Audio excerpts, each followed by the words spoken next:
Hey, what up, everybody? This is Stevie Breach coming to you with an early morning. Well, it's not that early. I dropped the kids off at school already, but I didn't have a chance last night to make the Monday Night Raw preview for tonight. But basically, looked over all of the tips over what's going to be on the show. And honestly, it looks like this week's show is not going to be any different than the weeks past. Not even a mention to Shane McMahon and Stephanie McMahon running the show. The big focus of the show, of course, is going to be on the main event of Extreme Rules, which is going to be Roman Reigns against AJ Styles. Last week we had AKA the Bullet Club, the Balor Club, Machine Gun Carl Anderson, and Luke Gallows trying to get AJ Styles to take out Roman Reigns with the steel chair. But AJ wouldn't do it, and AJ wouldn't do it.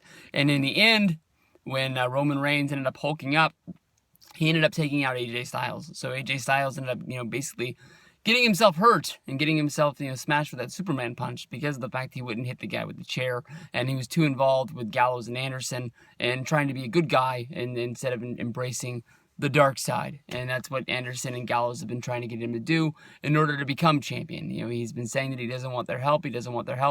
Anderson and Gallows ended up coming down at Payback, interjecting themselves into the main event, almost making it where AJ won the match. Instead, the Usos came down, and then Roman ended up pulling it out. But I don't know. In the end of the day, I wouldn't be surprised if AJ is still AJ and AJ is a good guy. Still waiting for that Finn Balor debut, which is probably going to be at Extreme Rules. They're probably going to make us wait all the way until there. There were some people that were holding their breath waiting for it last week, and it didn't happen. But I think it's going to happen on a pay-per-view. I just think that, any other time, especially on a week's waiting to get to the go-home show, I think that next week's the go-home show, because I think there was only 3 weeks in between Payback and Extreme Rules. But we'll see, what they end up doing with that from there. But there we have the who is the number one contender to go after the Miz's championship. I don't know if they're going to try and play this off with a three-way between Cesaro, Sami Zayn, and Kevin Owens. But I think that when it comes down to it, you can really tell from watching Raw, from watching SmackDown, this is going to be a fatal four-way, and it's going to be the four guys going at it to see, who is going to be the number one guy. And then we have the Natalya and Charlotte deal, where it looks like Charlotte is trying to run away from Natalya, not give her a rematch.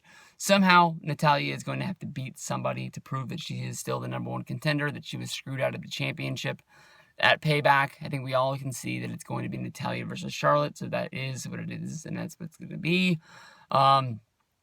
And then from there, I guess they pump up the Vaudevillains against the New Day, which is a match that's been named for Extreme Rules, since I guess they gave the match to the Vaudevillains due to Enzo Amore's injury at the pay-per-view.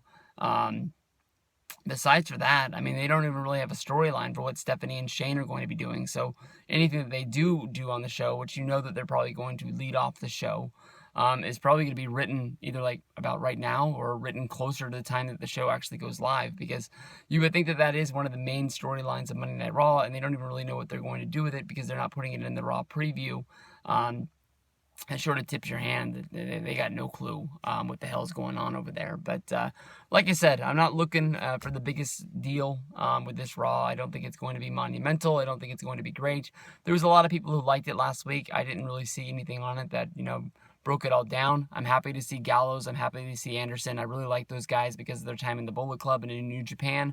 And I love their podcast, MLW. And from listening to them week in and week out on every Saturday with Talking Shop, as well as now in my downtime, that's what I basically do. I pull up the MLW app on my phone.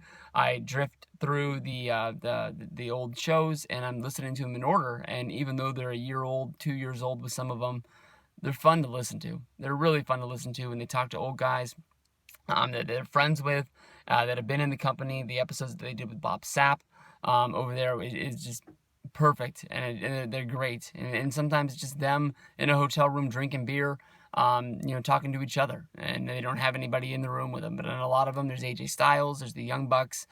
I can't say enough about it. It's one of my favorite podcasts that there is out there of all time. And when you can listen to the old shows and they still make you laugh and they're not current, you know that the shit's good. So that's about all that's going down in WWE that's, worth a damn. So we'll see what goes down on Monday Night Raw tonight, and I'll see you guys down the road.